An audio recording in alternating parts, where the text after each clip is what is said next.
بسم اللہ الرحمن الرحیم۔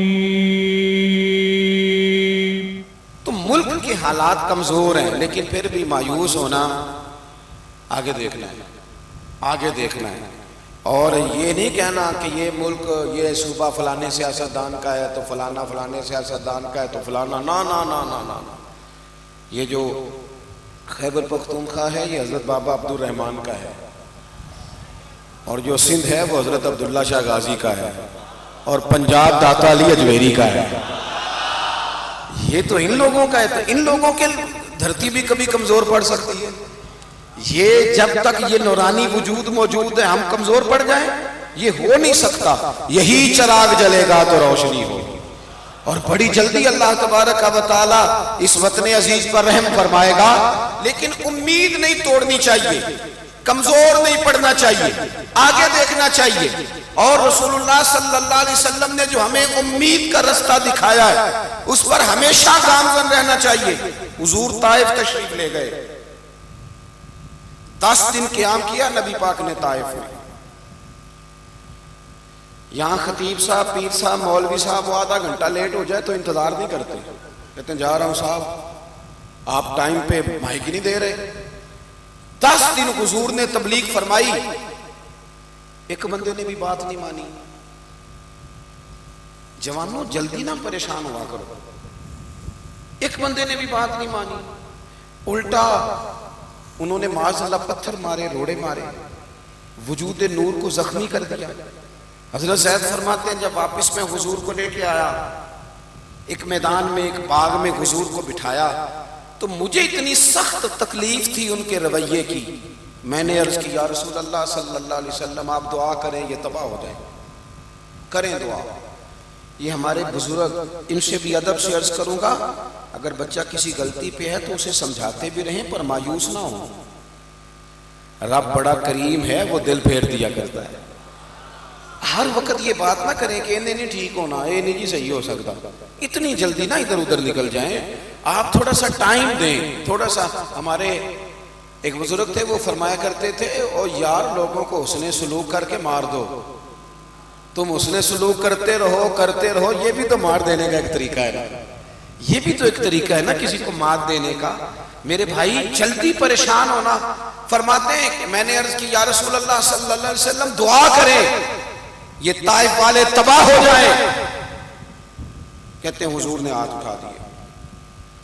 فرماتے ہیں جب کریم کے ہاتھ اٹھے ہوئے تھے تو میرے دل سے آواز نکل رہی تھی ابھی تباہ ہو جائیں گے طائف والے، ابھی تباہ ہو جائیں گے، ابھی بجلیاں گریں گی، ابھی عذاب آئے گا، ابھی پتھر برسیں گے۔ میں سوچ رہا تھا، لیکن حضور نے دعا کیا کی؟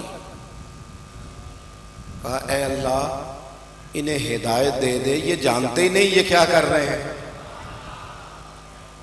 کہتے ہیں میں نے عرض کی یا رسول اللہ میں نے تو کہا تھا دعا کر دیں یہ تباہ ہو جائیں، تو میرے نبی پاک کی امید دیکھو کہاں تک جاتی ہے۔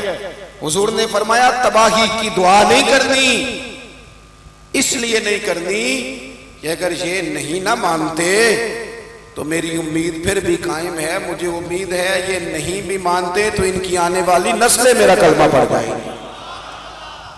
آپ جب ٹوٹ جاتے ہیں نا، نا امید ہو جاتے ہیں، نا امید ہو جاتے ہیں، پھر خرابی۔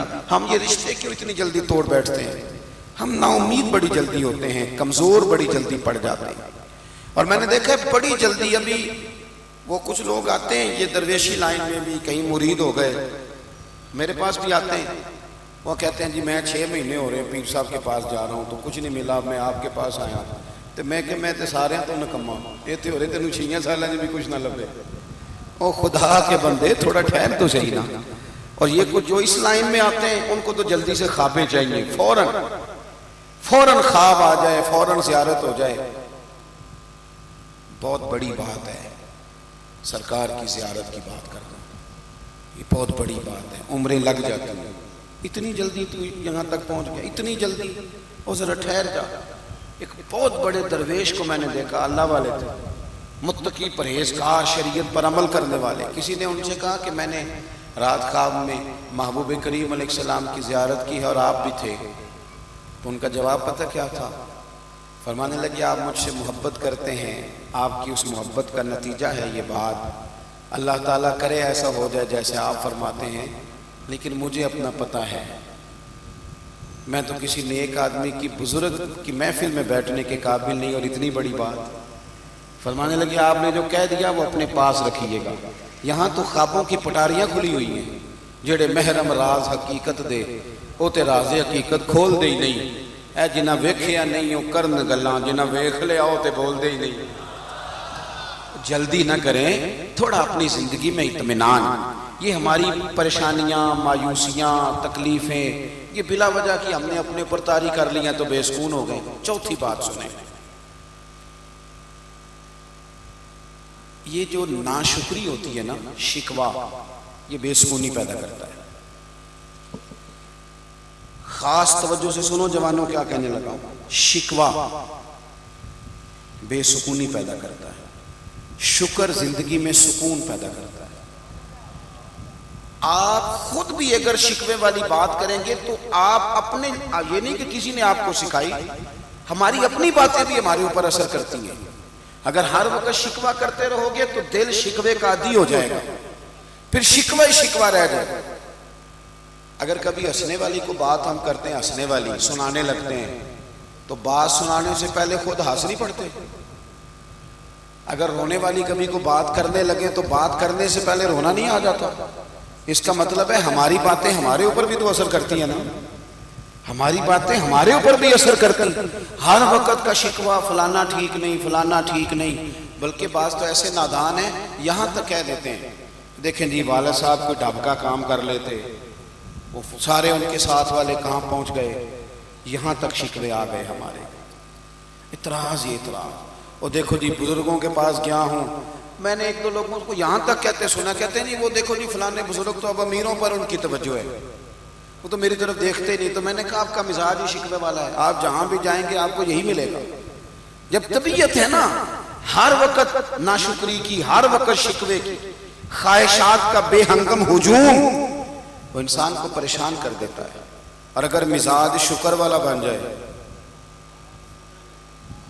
تو پھر بندہ نعمتوں کا ذکر کرتا ہے، پھر وہ کہتا ہے جو رب نے مجھے دیا ہے نا وہ شاید کسی اور کو نہ ہی ملا ہو۔